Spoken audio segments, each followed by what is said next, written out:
Bien, bonjour à tous.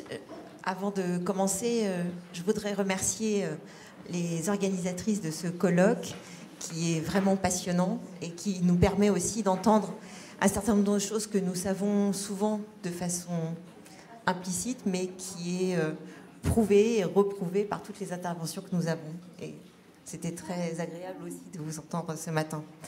Alors, notre intervention se focalise sur la place des enseignants-chercheurs dans les instances de gouvernance. Et il est vrai que de nombreuses chercheuses et de nombreux chercheurs en France, tels Isabelle Bacouche, Olivier Gaucho, Irène Jonas, Emmanuel Latour, Catherine Marie, Christine Musselin, Delphine Nautier, Frédéric Pigère, Mariva Sabatier et bien d'autres, dont témoigne d'ailleurs ce colloque et la richesse de ce colloque, se sont penchés sur les questions relatives à la féminisation du monde académique et aux carrières des femmes dans l'université et la recherche. Les principales questions posées par ces recherches portent souvent sur les procédures et les réseaux de recrutement, le plafond de verre, justement, dont nous avons entendu parler encore juste avant nous, et l'asymétrie des responsabilités professionnelles. Pour ces dernières, Catherine Marie mentionne que les territoires de la création des savoirs seraient masculins et ceux de la transmission et de la pédagogie plutôt féminins. Dans ses travaux, la question des responsabilités administratives qui structurent la vie universitaire, hors celle directe de la direction des centres de recherche ou de la présidence éventuelle des universités, est finalement assez peu abordée. Et c'est pourtant dans ces instances, comme les commissions, les conseils et le CNU, que se décident et s'attribuent les promotions et les congés favorables à la recherche. Donc, du coup, c'est plutôt sur ce plan plus organisationnel du monde académique que nous avons eu envie de nous focaliser. Alors, lors de la dernière grande étude statistique menée par le ministère de l'Enseignement et de la Recherche en 2012, il est apparu que la proportion de femmes dans les universités françaises progressait lentement, s'établissant, d'après leurs chiffres, à 22,5% de professeurs, 42,44% de maîtres de conférences. Alors déjà, bien sûr, on peut s'étonner de ces disparités, puisque quand on regarde le nombre d'étudiantes en master, on a 59,6% des élèves qui sont des étudiantes. Donc ça veut dire déjà qu'on a un premier basculement au niveau du doctorat, puisqu'effectivement, nous avons 48% de doctorantes pour 52% de doctorants. Donc on a déjà une première question, pourquoi on a moins de filles, d'étudiantes qui décident de poursuivre en thèse? Et puis ça s'accentue encore un peu avec les nouveaux titulaires de doctorat, un peu plus de 43% sont des doctorants. Et ce qui place la France tout de même en dessous de la moyenne des pays de l'OCDE. Et évidemment, alors si en plus on regarde la faiblesse du nombre de professeurs femmes, ça nous interroge à chaque fois particulièrement. Alors le ministère de l'Enseignement supérieur, qui je crois ne le faisait pas avec de l'humour, notait, en regardant ces disparités, que si nous tenons compte d'une progression constante des femmes, nous arriverons à la parité en 2068 pour les femmes professeurs et les hommes professeurs. Je ne sais pas si nous serons encore en exercice. 2068, ça fait quand même rêver. Et puis 2027 pour atteindre la parité dans le corps des maîtres de conférences. Alors en 2012, merci. La représentation des femmes et des hommes professeurs n'était pas paritaire dans les 3 conseils qui gèrent la vie des universités, c'est-à-dire le conseil académique, le conseil scientifique, le conseil des études et de la vie universitaire. Et à l'époque, ça nous avait amené à nous interroger, Emmanuel Savignac et moi-même, sur les raisons de cette asymétrie. Et on pensait que, évidemment, en fonction de cette asymétrie, on avait logiquement une asymétrie dans la gouvernance ensuite de ces instances. Alors, depuis, il y a eu quelque chose de très important qui est la loi sur la parité des instances des conseils. Et donc, du coup, on a vu le renouvellement des conseils et on a pensé, bien sûr, qu'il était loisible d'imaginer que la gouvernance des universités allait s'en trouver impactée.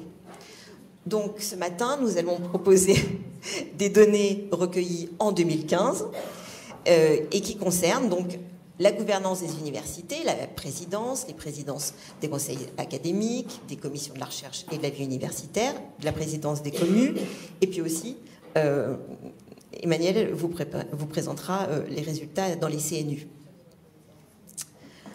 Puisque ce ne sont pas seulement à l'université que se font les carrières des enseignants-chercheurs, les CNU promeuvent aussi les enseignants-chercheurs, accordent des CRCT, classent les enseignants-chercheurs pour les primes d'encadrement doctoral et de recherche, et c'est pour cela aussi que nous avons intégré dans cette étude les CNU.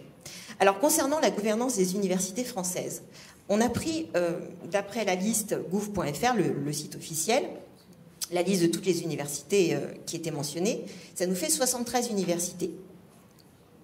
Donc, qu'avons-nous regardé? La présidence, la vice-présidence du conseil d'administration, la vice-présidence de la commission de la recherche, la vice-présidence de la commission de la vie universitaire. C'est-à-dire ce qu'on appelle les vice-présidences statutaires. Nous n'avons pas pris en compte les vice-présidences fonctionnelles. Je pourrais y revenir si vous avez des questions là-dessus. Mais ce que je puis vous dire tout de suite, c'est que sur les vice-présidences fonctionnelles, on a des disparités très fortes entre universités et c'est plus difficile de faire des comparaisons. D'abord parce que ce ne sont pas les mêmes titres. Il n'y a pas le même nombre, enfin voilà, on a des grandes variétés. En revanche, sur les instances officielles, là pour le coup, évidemment, nous pouvons vraiment regarder les chiffres. Alors concernant la présidence de l'université, alors l'avantage de prendre l'ensemble de toutes les universités françaises qui étaient données, c'est que ça permet de limiter les biais, puisqu'on pourrait nous objecter que certaines universités ont des disciplines plus fortement représentées pour les hommes ou pour les femmes, et que du coup c'est logique d'avoir un président ou une présidente. Quand on regarde l'ensemble des universités, on voit bien que ça ne marche pas, et vous voyez quand même que 87,7% des universités sont dirigées par des hommes, contre 12,3% des universités dirigées par des femmes.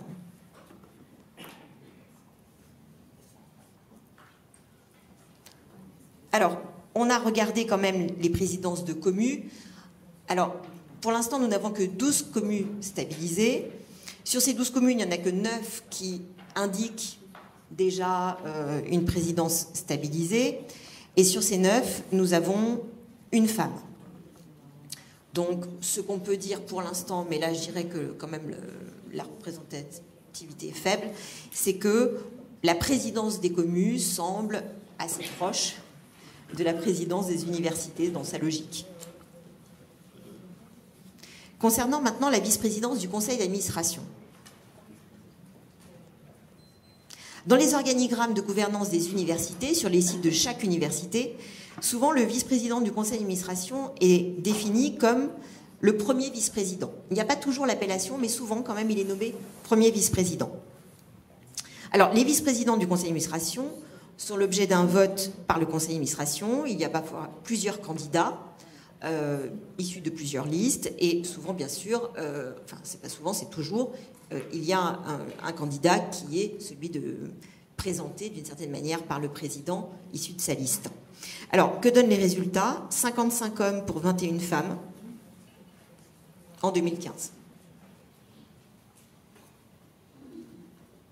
Alors, le nombre de vice-présidents du conseil d'administration est légèrement supérieur au nombre d'universités.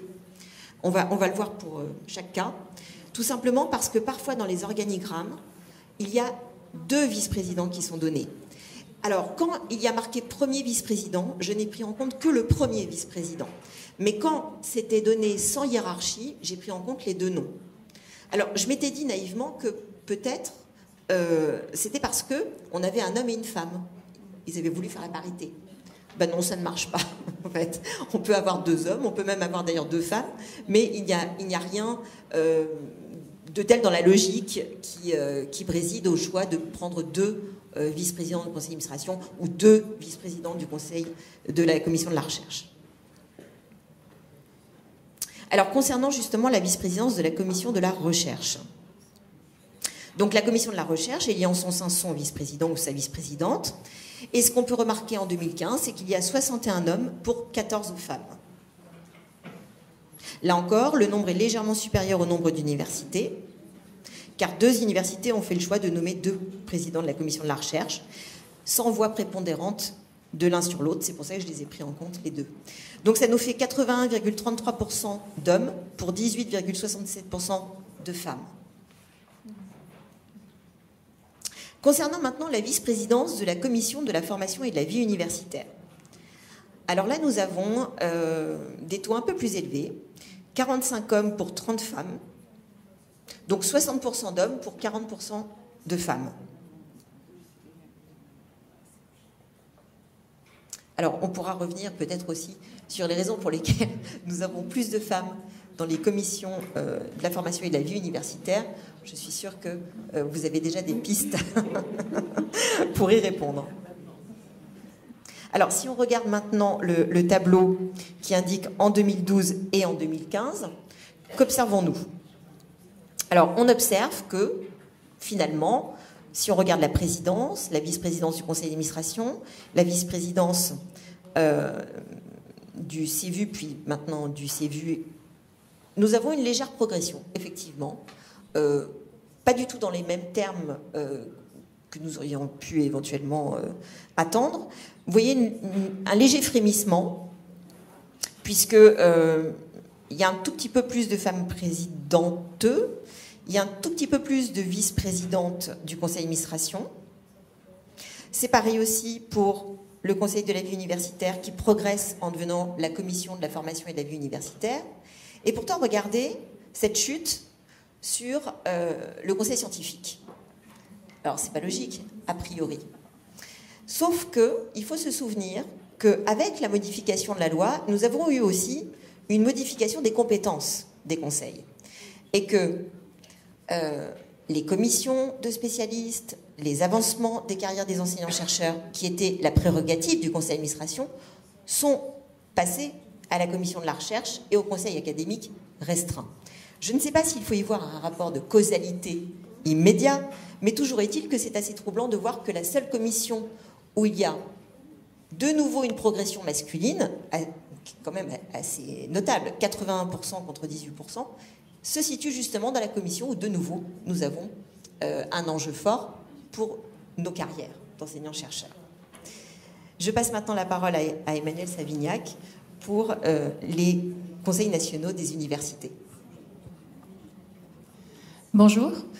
Donc je vais vous présenter des résultats cette fois-ci sur le Conseil national des universités. Alors ce que montrent les résultats exposés par ma collègue Laurence Cauroy tendrait à valider les territoires symboliques précédemment définis par les études qui ont été citées, notamment par Catherine Marie, d'une séparation entre des territoires symboliques liés au management scientifique, du territoire, lié à la pédagogie, où on verrait au niveau des conseils une distribution, qui tendrait à aller dans ce sens-là. Le CNU révèle quelques surprises, parce que c'est une instance qui, pour le coup, ne se préoccupe pas de pédagogie, mais bien de la question des carrières. Et si je dois rappeler les missions du CNU, instance nationale, je cite, « Son rôle est de se prononcer sur les mesures individuelles relatives à la qualification, au recrutement et à la carrière des professeurs des universités et des maîtres de conférences. » Donc depuis 2009, il est à noter que, outre les promotions et CRCT, le CNU se prononce sur l'évaluation quadriennale des chercheurs et depuis 2014, fait l'expertise des demandes de PEDR. Donc on est vraiment dans une problématique carrière. Le CNU est par ailleurs divisé en 52 sections correspondant à des disciplines. Les sections sont paritaires sur le plan du rapport professeur des universités assimilés et maîtres de conférences et assimilés. En revanche, ne pose pas de principe de parité entre hommes et femmes. Sa population générale est de 4 551 enseignants-chercheurs et assimilés, titulaires comme suppléants. Alors, ce que montrent les chiffres, c'est que le CNU est toute population confondue peu paritaire et au profit des femmes par rapport à ce qu'on avait vu précédemment, ce que montrent d'autres études, puisque les femmes constituent 56% du CNU et les hommes 44%. Bon, c'est pas un écart énorme, mais bon, en tout cas, il se pose de manière cette fois-ci inversée. Alors, il est à noter que ce chiffre prend un point pour les femmes quand on évalue les populations de suppléantes et perd 1 point pour les femmes quand on évalue que les populations de titulaires, mais c'est pas non plus, je dirais, un écart énorme. Maintenant, si on s'intéresse aux maîtres de conférences et aux professeurs du CNU, on voit que la symétrie est la plus grande entre les maîtres de conférences hommes et femmes, puisque 64% des maîtres de conférences du CNU sont des femmes et 36% des hommes. Quand on regarde du côté des professeurs des universités, on arrive à quasi-parité, puisque 48% des professeurs des universités assimilées du CNU sont des femmes et 52% des hommes. Alors maintenant, si on s'intéresse au bureau, on pourrait penser que ce total est un peu en trompe-l'œil, parce que si on envisage un petit peu les données d'un point de vue maître de conférence, professeur puis bureau, qui rassemble à parité maître de conférence et professeur. C'est le cas sur la quasi-intégralité des sections du CNU à 2-3 exceptions près. En revanche, on pourrait, ce bureau a des rôles clairs, je dirais, dans certaines sections d'aiguillage des dossiers vers les rapporteurs et également de délibération d'arbitrage. Donc chaque section dispose d'un bureau. On a une population là, de 221 personnes qui constituent les bureaux. Et sur cet ensemble de population, on a 109 maîtres de conférences et 112 professeurs des universités. Les femmes sont minoritaires dans la constitution des bureaux, 40% contre 60% d'hommes. Mais si on rentre dans le chiffre, on voit qu'il y a des fortes disparités entre maîtres de conférences et PR au niveau des bureaux, puisque au niveau des maîtres de conférences, on a à peu près 50-50, mais au niveau des professeurs, on retrouve quand même des écarts assez significatifs, puisqu'on a à peu près 70% d'hommes et 30% de femmes.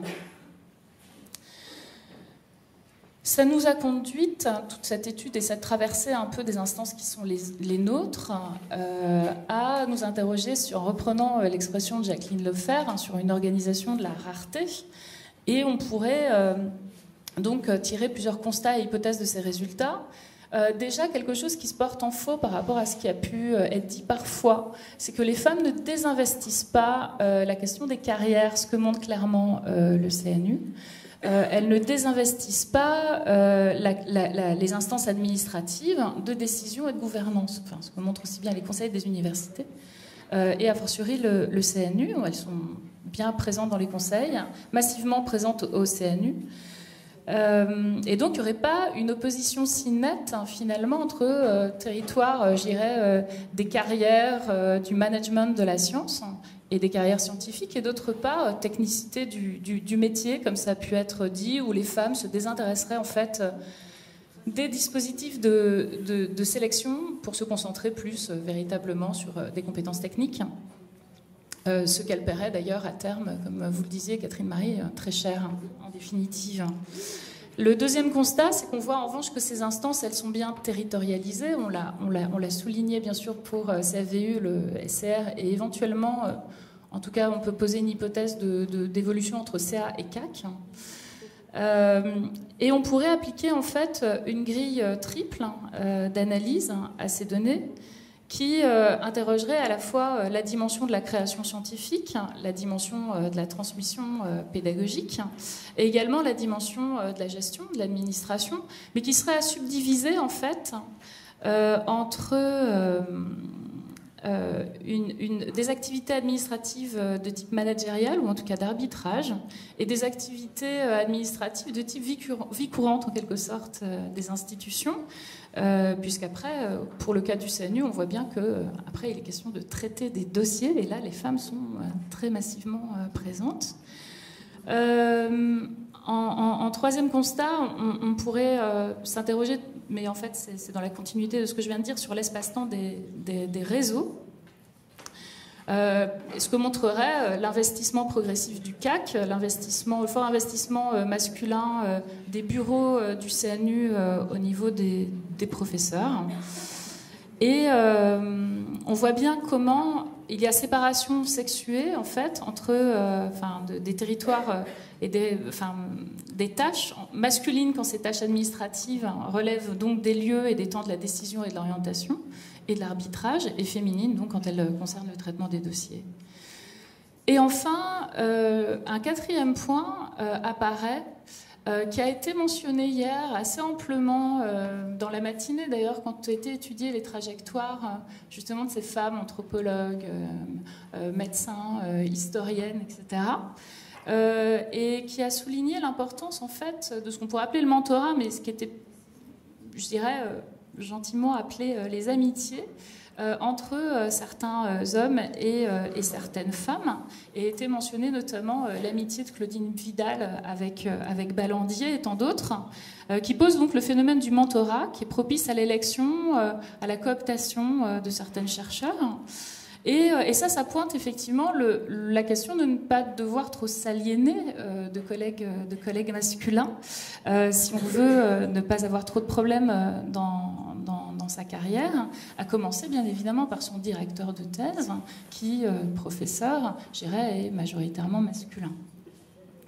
Donc là, on peut concrètement observer que la prétention aux fonctions les plus hautes, enfin électives les plus hautes dans le monde universitaire, crée de l'aliénation, crée de la discorde, et ça pourrait être une piste, en tout cas bien évidemment à creuser, d'explication de l'évitement, ou en tout cas de la non forte présence des femmes dès qu'il s'agit d'occuper ces places de la décision. Sachant donc que Claudine Vidal elle-même soulignait, je l'ai entendu hier, l'incompatibilité entre prétendre responsabilité et préserver les bonnes relations. Donc serait-ce un dilemme tout à fait féminin et particulièrement féminin. Voilà, je terminerai là-dessus.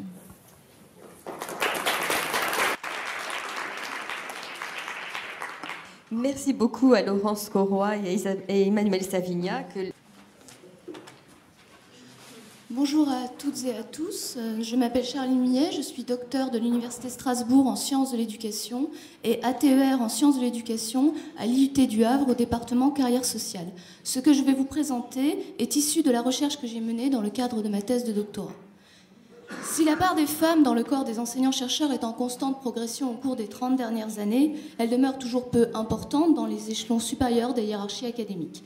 Les femmes ne représentent que 21% environ des professeurs d'université et près de 43% des maîtres de conférences pour l'année 2014.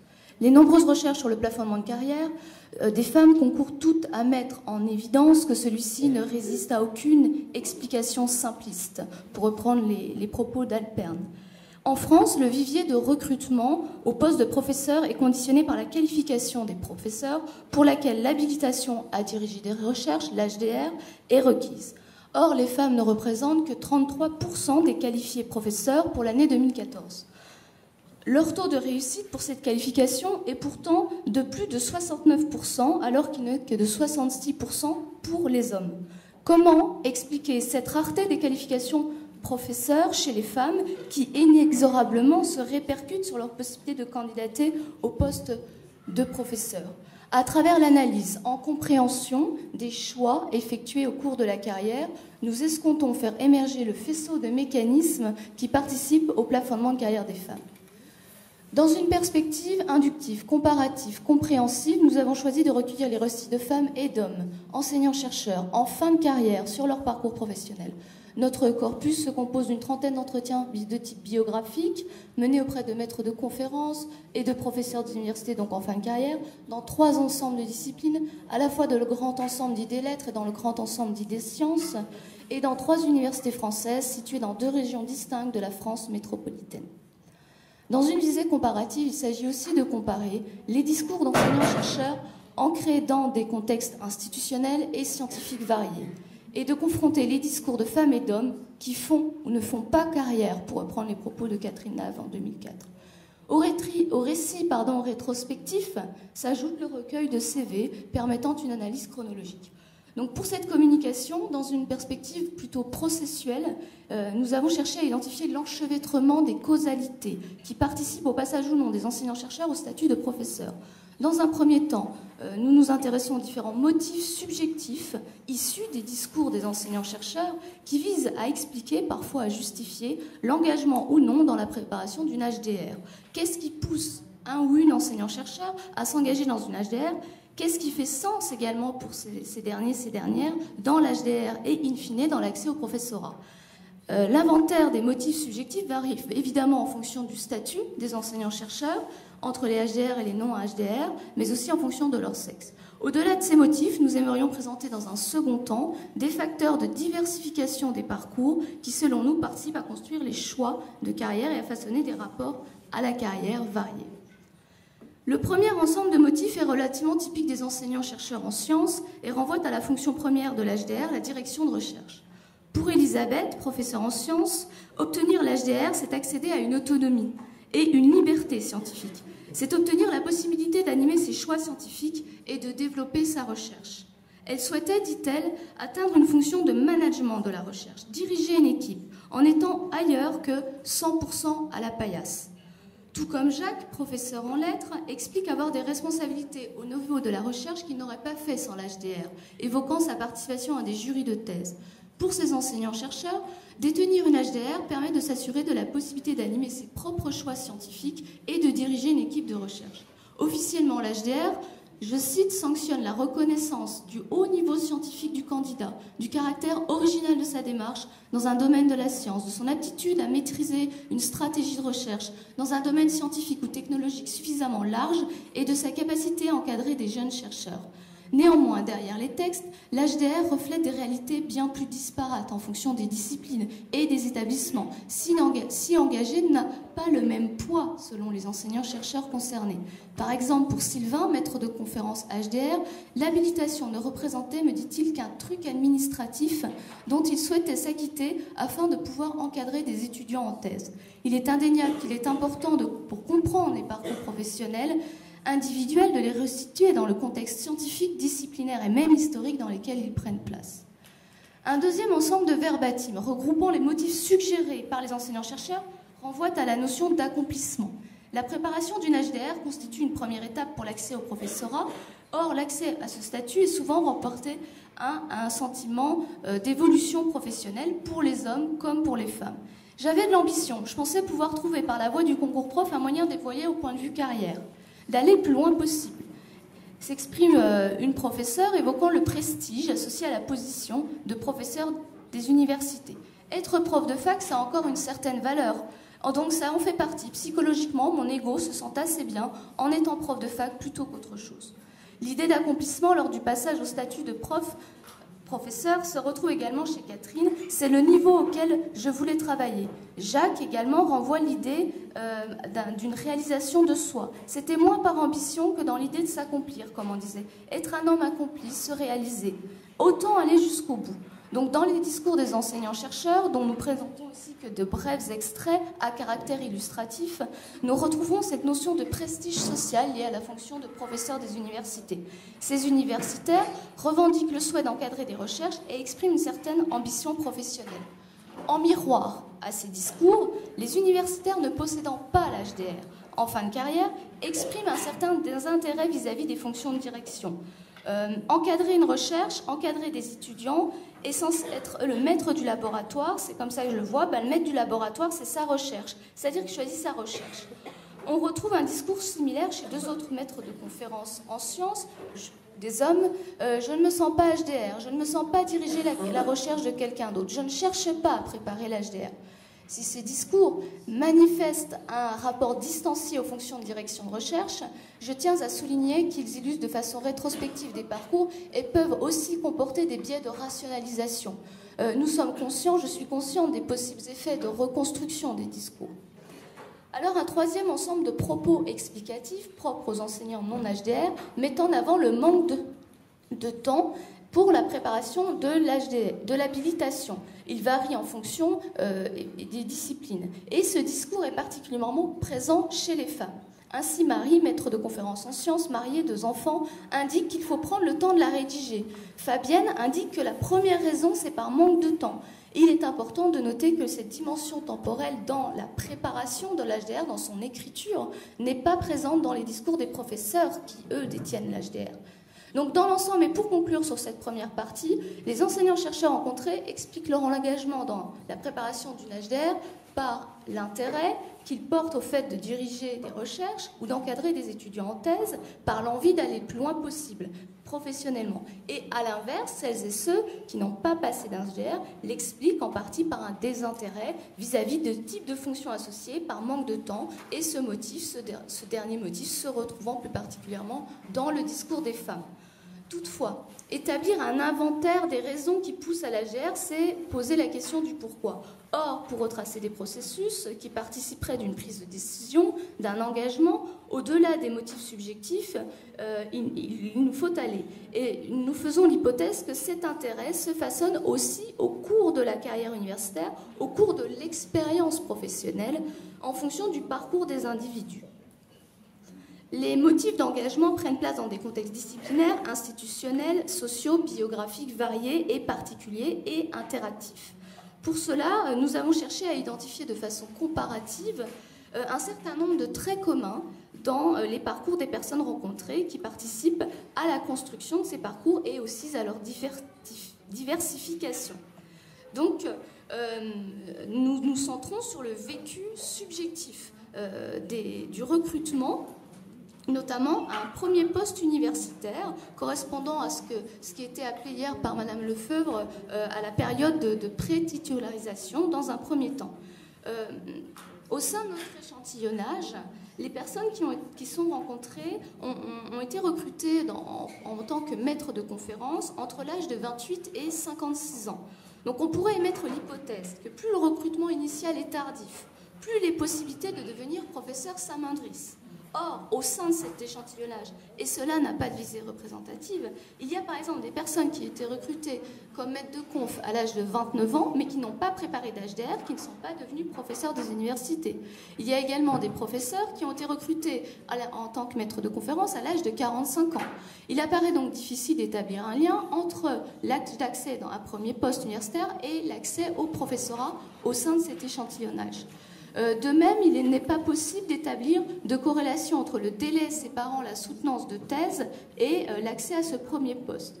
Aussi, nous pensons donc que c'est dans le discours de ces enseignants-chercheurs sur les conditions d'obtention, sur le vécu, que nous pourrions dégager des différences. Et je mets en lumière, disons, 3 éléments heuristiques, 3 axes, 3 facteurs. Brigitte, maîtresse de conférence en lettres, 64 ans au moment de l'entretien, célibataire, sans enfant, relate ses difficultés à avoir été recrutée comme maître de conférence dans le contexte intellectuel des années 1970, qui, selon elle, ne favorisait pas sa discipline, la littérature comparée, et ses recherches portant sur le théâtre algérien. Elle évoque également son impossibilité à faire reconnaître son PhD en France, obtenu en 1972 aux États-Unis à l'âge de 26 ans. Elle fut contrainte de soutenir une seconde thèse de doctorat en France, obtenue bien ultérieurement à l'âge de 35 ans. Et selon elle, ces événements ont participé à retarder son recrutement sur un premier poste, obtenu à 53 ans, et amoindri ses possibilités de développer une carrière, sans compter le coût psychologique de ces épreuves qu'elle relate avec amertume. Fabienne, maîtresse de conférences en sciences, caractérise son recrutement universitaire de politique. Selon elle, l'équipe de recherche qu'elle avait intégrée espérait la venue d'un autre candidat. Elle estime son assimilation à cette équipe très difficile. Elle décida d'en changer au bout de 4 années. Ce fut une période durant laquelle, dit-elle, elle publia très peu. Suivant un schéma similaire, Marie a changé à plusieurs reprises d'équipe de recherche en raison de restructurations diverses au sein de son laboratoire, de son unité, évoluant d'une thématique à l'autre, sans possibilité de donner un fil directeur à ses recherches. Et d'un autre côté, Françoise, maître de conférence à l'âge de 32 ans, une année après l'obtention de son doctorat, est devenue professeure à l'âge de 38 ans, l'année de sa soutenance d'HDR, après avoir enseigné dans le secondaire pendant plusieurs années. Tout comme Catherine, maître de conf à 34 ans, professeure à 37, recrutée dans la même université, dans le même laboratoire et sur la même thématique de recherche. On observe de façon particulière une linéarité dans les parcours scientifiques et institutionnels de ces enseignants-chercheurs devenus professeurs. Un premier facteur favorisant le déroulement d'une carrière à mobilité ascendante, pour les hommes comme pour les femmes, peut être identifié, correspondrait à une intégration institutionnelle et une linéarité scientifique positive, ancrée dès le début de la carrière scientifique, voire en amont dans le choix du sujet et des encadrants de thèse, par exemple. Ce qui m'amène à développer mon deuxième point. L'analyse des discours des enseignants-chercheurs relève une autre distinction majeure.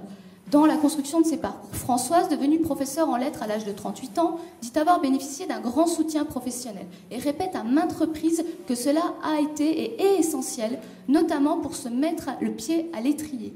Bénéficiant de l'appui de son directeur, elle dit avoir été sollicitée pour occuper certaines responsabilités, telles que la direction d'un réseau national de recherche, sa création, la direction d'une UNFR et la direction d'une école doctorale. Je vous rassure, pas tout ça la même année.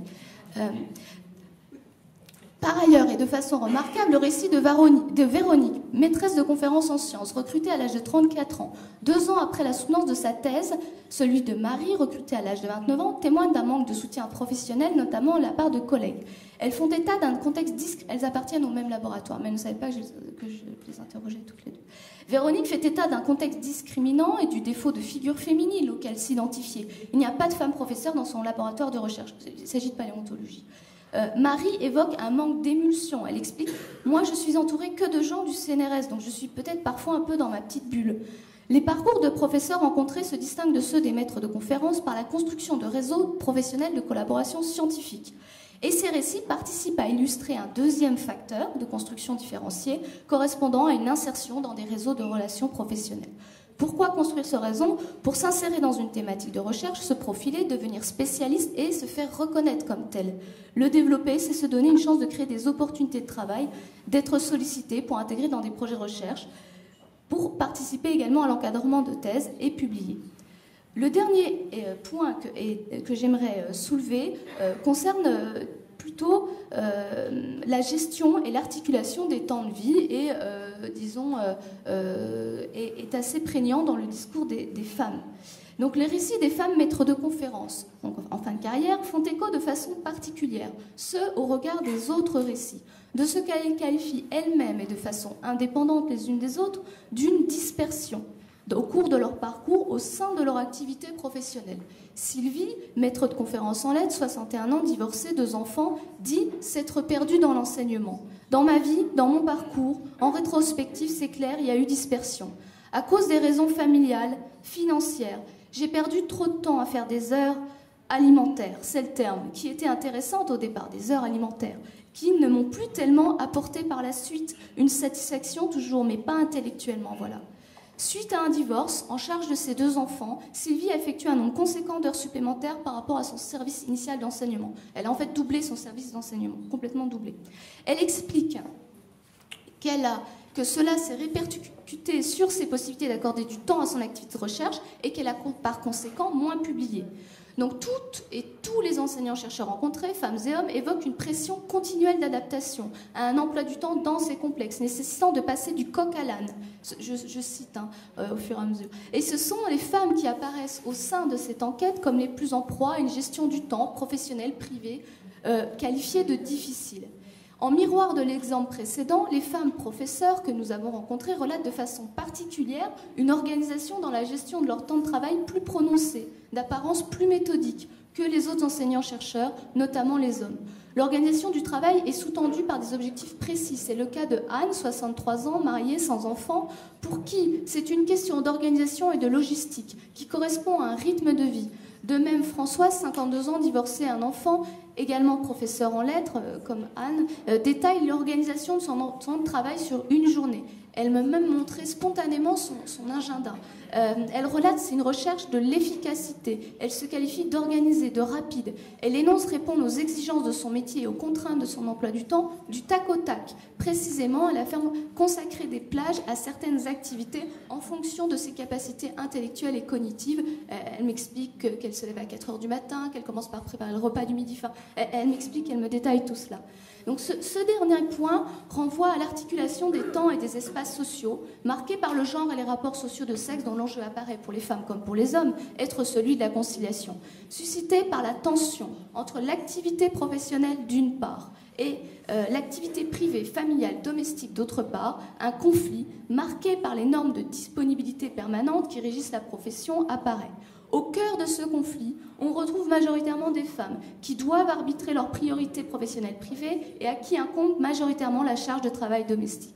La conciliation travail-famille est un enjeu permanent de cette articulation, pour les femmes comme pour les hommes, dans une problématique de sexuation des temps de l'activité, je cite Bessin et Godard 2009. En outre, ce sont également ces conflits qui contribuent à faire émerger des formes de désinvestissement ou de désengagement de l'activité professionnelle, renoncement à une carrière ascensionnelle ou privée, réaménagement des formes de conjugalité et de parentalité que nous avons également pu entrevoir et mettre à jour au cœur de notre corpus, mais que je n'ai pas développé ici. Pour conclure, pour reprendre notre raisonnement en termes de trajectoire, au-delà des motifs apparents et subjectifs déclinés par les universitaires rencontrés, nous faisons l'hypothèse d'un cumul de facteurs qui orientent les parcours des enseignants-chercheurs et participent à façonner leur engagement ou non dans la préparation d'une HDR, ce qui se répercute sur leur possibilité de candidater à un poste de professeur. Au-delà des critères objectifs nécessaires pour l'accès au professorat, le contexte dans lequel évoluent les enseignants-chercheurs est important. Les choix qui président au déroulement des carrières professionnelles sont les résultats de l'imbrication de trajectoires professionnelles, conjugales, familiales, dont il conviendrait d'explorer les articulations de façon plus approfondie. Le plafond de verre résulte bien finalement de l'accumulation de mécanismes informels défavorables aux femmes, Buscato et Marie 2009, et si par le passé des déséquilibres se sont produits entre les hommes et les femmes, ils se manifestent lors de la sélection des candidats, pour reprendre les propos de Musselin et Pigère de 2008. Les pratiques qui alimentent et reconduisent la discrimination envers les femmes sont peu visibles. Elles se situent à l'interstice sensible entre le public et le privé, ce de façon d'autant plus prégnante au sein de la profession universitaire qu'elle revêt des frontières spatio-temporelles floues, sous-tendues par une apparente liberté dans son organisation de travail, privilège persécuteur, comme l'indiquait Ranjard en 1984, ce que n'améliore pas l'accroissement des contraintes pour l'accès aux postes universitaires. Ce qui nous pousse à nous interroger sur la construction des professions et les caractéristiques qu'elles mobilisent et qui contribuent à perpétuer le système de genre et à créer des inégalités.